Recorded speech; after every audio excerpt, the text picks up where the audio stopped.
So before we start any game, sometimes when we're brought in to help fix a game, we create a gigantic narrative blueprint, which is sort of like a Joseph Campbell uh, timeline.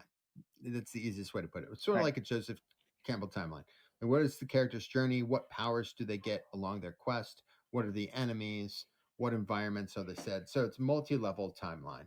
And so we call that the narrative blueprint. So we look at the narrative blueprint and then we ask ourselves, what are the things we're going to see in this? We're going to see some monsters. What are the monsters? We're going to see some allies. When do they join us in the story? And we literally plot a map. It's just a series of timelines. We plot a map as to where in the story these things are going to happen.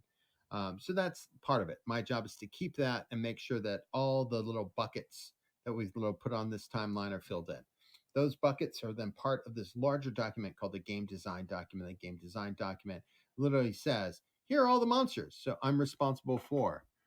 I'm responsible for naming all the monsters, naming all the weapons, naming all the locations, naming all the characters, writing backgrounds for all the characters, writing details about what all the characters look like so they go to art, and writing, if not all the missions, at least writing the ideas for the missions. Like you're going to go to talk to Zeus, and what is Zeus going to say? Somebody has stolen my thunderbolts. I need somebody to help me.